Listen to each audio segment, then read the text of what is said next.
What's going on, YouTube family? Welcome to Automotive Life. My name is Lucky, and today I wanted to answer one of the most, asked questions is they want to see a day in the life of a car flipper. So I'm going to take you with me, guys, step by step to show you what I do on a daily basis.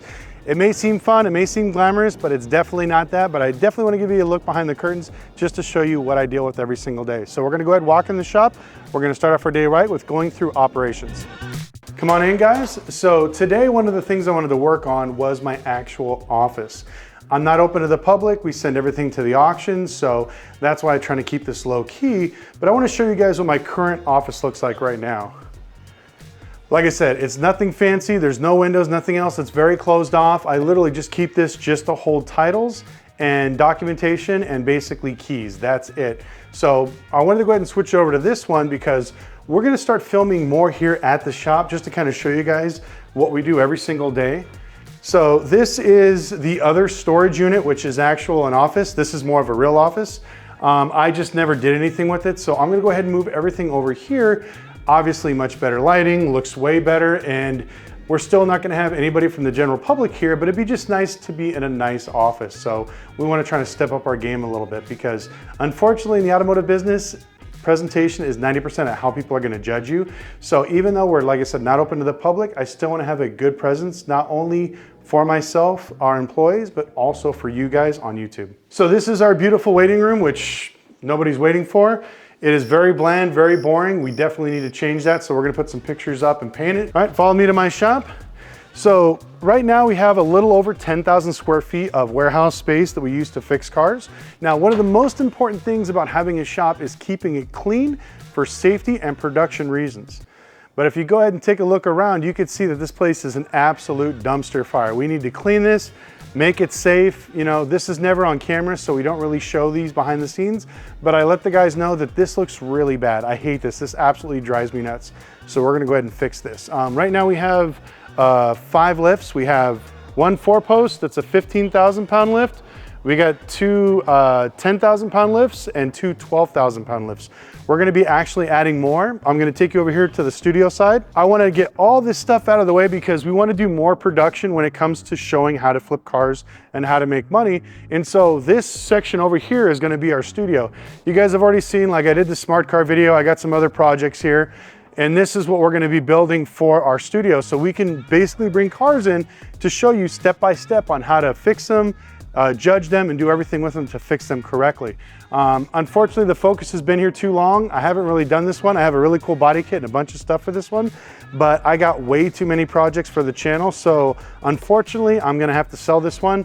It's only got 20,000 miles. It's clean title 2014. We're just gonna put the wheels on it and get it out of the shop so we can get the space because we do got some really fun stuff coming. We got some new lights up here, but you may be asking yourself, what does it have to do with car flipping? It's just for entertainment purposes, so let's go ahead and go over to here. This is gonna be our fabrication and what is it called? Our diag station, where we can actually fabricate. I have some metal lathes and some other stuff that we're putting down here, our welders, our plasma cutters. This will be mostly for the really dirty work. And then right here, we're gonna add some more lights and everything else all the way around for a diagnostic bay. Now, it's very important that as soon as you get cars in, within 24 hours, you need to diagnose them and figure out what's wrong. We call it triage, which I'm gonna show you once we step outside. So every morning we wanna go through a daily update. You wanna call it a triage if you want, where we go through every single car and we figure out where it's at in the current status, where it's going and where it needs to be. So we're gonna go ahead and start off over here. We have my beautiful smart car. This one we're getting ready for SEMA. The back end lift is already done. We put a turbo kit on it. We're gonna be lifting up the front end another 6 inches, adding 31-inch tires. This thing will be absolutely hilarious. We got a deadline of, I believe, 10 days. We gotta get this thing done. So I'm gonna let my guys know. They got 10 days from today to make it happen. Now you may be asking yourself, why am I using a grease pen? I'm gonna tell you, this is your best friend because there's always drop in communication. You could text people, you can call people, but if I'm gone either filming, doing videos, my guys know that which cars we got to focus on, where they got to go. If the tow truck drivers come to pick them up, which ones are getting picked up. We have our backup smart car. So just in case if we screw this one, blow it up and roll it down the hill, we have a backup.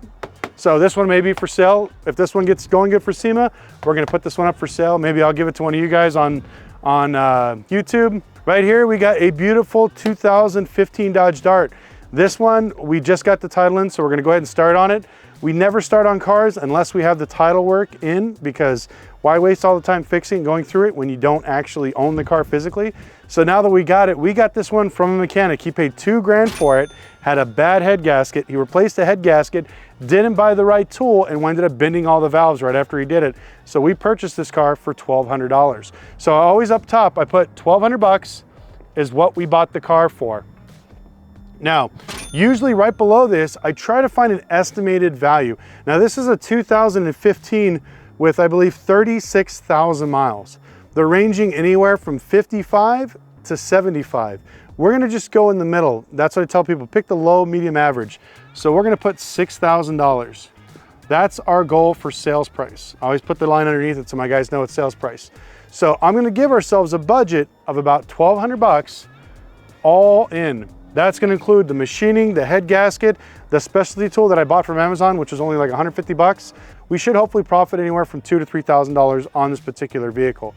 Now, as long as my guys know, if they stay in this threshold of $1,200, that gives me enough money where I can actually profit on the vehicle. You always wanna write, I call it a guesstimate, not an estimate, a guesstimate of what you think this is actually gonna cost. Now, traditionally, I would put like head gasket, you know, repair, but I already went over this with my guys, so they already know, but it's very important that you list all this stuff on the vehicle. Now, let's go ahead and look at some of these other vehicles over here. So we just got this 2014 Dodge Caravan in. We paid a whopping $650 for this car. Now, these particular cars go anywhere from $5,500 to $7,500, just like the Dodge. So we're just gonna put $6,000. Now, what we're gonna do is do a total assessment of the car. Now, this one is a good one I wanted to show you guys.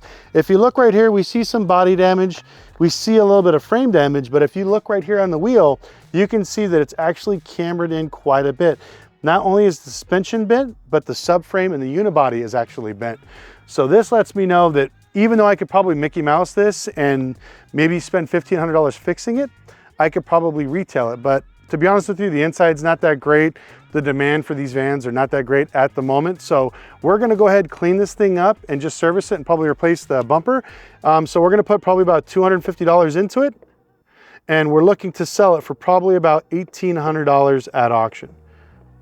Now, this is a big thing that I tell people. Everybody's so worried about money.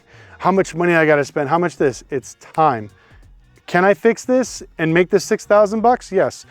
Or I could sell it right now and make 1,800 bucks, take that $1,000 profit and go buy 2 or 3 other cars by the time it takes me a month, month and a half to fix this thing. So speed is very important when you start flipping cars. I see a lot of people, they buy these cars, they sit on them, they wait for either parts coming in from out of state, like this one's all American, I can get this stuff at the junkyard very easy, or they put it up for a stupid high sales price and they'll never get it. You need to know if you could just move it, make a few bucks, and just move on. I got another great example. It's this Ford Focus over here that I'm gonna show you guys. A lot of people, like I said, get always stuck on the fact that you gotta buy these super nice cars, spend all the money, make the car perfect to get the max amount of money. Where if you do this, you may spend 2-3 weeks and all your money and wind up being broke at the end. So this is a 2014 Ford Focus that we purchased for $800. Now, this car does run and drive, but the downfall with this car, if you look here on the passenger side, it's got dents, it's got scratches, it's all banged up. It's quite a bit of body damage, but we could probably fix it. But let's see, the book on this car, what they're selling for online is around 3,500 bucks. So, you know, one good news is, which I'll show you guys over here, the customers were nice enough to throw the bumper in the back seat. So we got the bumper back here, so that'll save us a few dollars. So after looking at this car, starting it up and going through it, I could spend $1,000 in body work and paint and probably have this thing done in about 3 to 4 weeks. Or I just slap the bumper on there, polish the side with all the body damage, maybe put $200 into it. So I'll be all in at $1,000 and we could probably get maybe around $1,800 at the auction. And you guys are thinking, well, Lucky, that's only $800. You're doing all this just for $800? And this is the joke.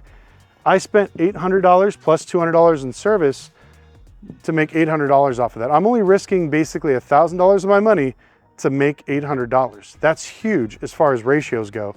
Some of these other cars, which I'll show you, this Audi, I make jokes about this all the time.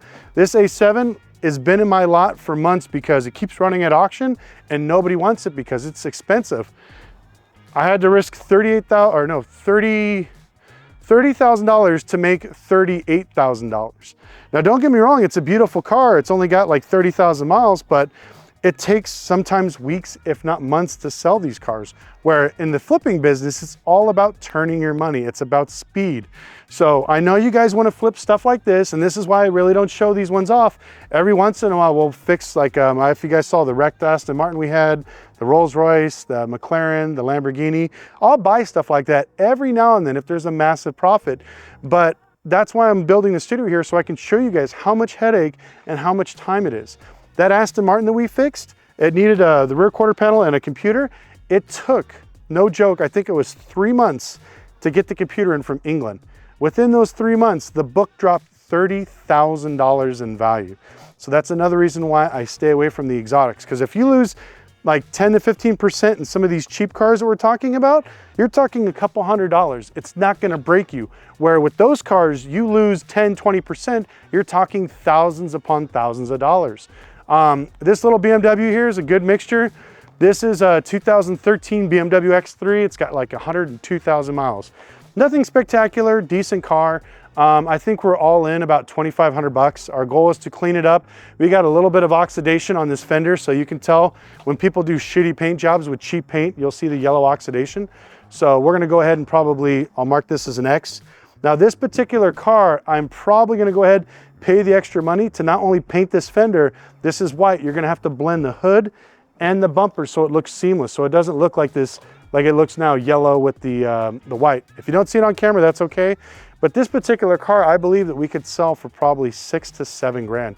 So this might take me an extra 7 days to fix, but I believe that the money to risk ratio is definitely in the favor of making more money and fixing this actual car. So while you guys are watching this, I want you guys to put in the comments section, what are some of your questions, misbeliefs, or things you heard of? Because I want to try to answer as many questions as I can on this video. Traditionally, I answer the first hour worth of comments, but today I'm going to answer the first 6 hours of comments. So it's very important that if you have any questions, any concerns, put them down there. I'm going to be sitting here for 6 hours trying to answer as many as I can, if not all of them. Now, I know a lot of people are always worried about, well, how do I structure a system? I don't have a shop. I don't have a bunch of people. How do I get started? I tell everybody, get 1 or 2 cars, clean them up, and start the process very simply. Don't go out and buy a bunch of wrecked cars or damaged cars or expensive cars. You want to start off with something that you know that you can fix. So if you drive a Honda Civic, go try to find another Honda Civic because you already know how your car drives. You know some of the issues that that car has. So if you have any problems with it, you kind of know how to fix it or how much it's going to cost to actually do those repairs. Also, find out your strengths. If you're really good with marketing, focus on that. Try to sell the cars as best you can. If you're good at mechanics, tinker with like little project cars, stuff that needs general maintenance, nothing major. If you're good with detailing, there's a lot of cars out there with really bad faded paint and bad headlights that you can clean up, polish, make them look brand new, and make a few $1,000s. Now, I hate this fact that people think that when they hear car flipping, you're making thousands and thousands of dollars. Like, yeah, I'm gonna make a few $1,000s on this particular car, but if you see on some of these other cars, I'm only making a few $100s. The whole goal is to keep your money moving. Don't get infatuated with the idea, well, my buddy bought a Civic for $1,000 and sold it for 5 grand and cleared 4 grand. I promise you, you will find those deals eventually and they'll happen every now and then, but that is not the reality. This is why I teach it this way, so this way you're constantly dealing with volume. Now you could be basically like a steakhouse and charge people, you know, $100,000 for a T-bone steak and serve maybe 100 people, or you could do the McDonald's route, like what I'm doing, volume, where you're serving thousands or millions of cheeseburgers to everybody every day, and they're moving out like this, and you're making a piece of the pie off of every single transaction. That is the whole goal. Now, I have a facility, yes, you don't have to have one. I tell people if you have a house, that's great. If you're in an apartment complex, don't try it because I don't want to see you guys get your new freshly flipped towed because your HOA thinks you have a bunch of junk cars in your front yard. So moving forward, I'm going to show you step by step everything we do to flip a car. We're probably going to start with this Dodge Dart that I showed you before. I want to be transparent about the whole process because not only do I love the automotive industry, I love showing people all the good, the bad, and the ugly that comes along with it. Now, flipping cars is a great way to get started in the automotive industry, get your feet wet. And hopefully if you enjoy it, you can either go work for a dealership, maybe get a wholesale license, or or get your dealer's license. You know, there's a bunch of ways you can get in, but getting started with something like this, buying a few cheap cars and fixing them up and flipping them is a great way to get your feet wet, get acclimated to the business, and also make some extra cash. There's always people talking about all these side hustles with doing Uber and Turo and hire car and was it Amazon drop shipping and flipping couches and all this stuff. Cars is something that touches everybody. Everybody drives a car to work. So why not jump in this industry where you could fix up a car and sell it to somebody, make a few bucks, and also have some fun with it. So definitely stay tuned for that. Once again, if you have any questions, comments, or concerns, put it in the comment section below. I'll try to answer every single one for the first 6 hours. Also, don't forget to follow me on Instagram at Lucky Lopez. If you have any questions, hit me up there. And we do offer consulting calls if you guys want to book a call, if you have any questions about the business, or if you're looking at starting a rental car business, a dealership, or anything else like that in the automotive industry. I love to talk about it, and we'll see you next video.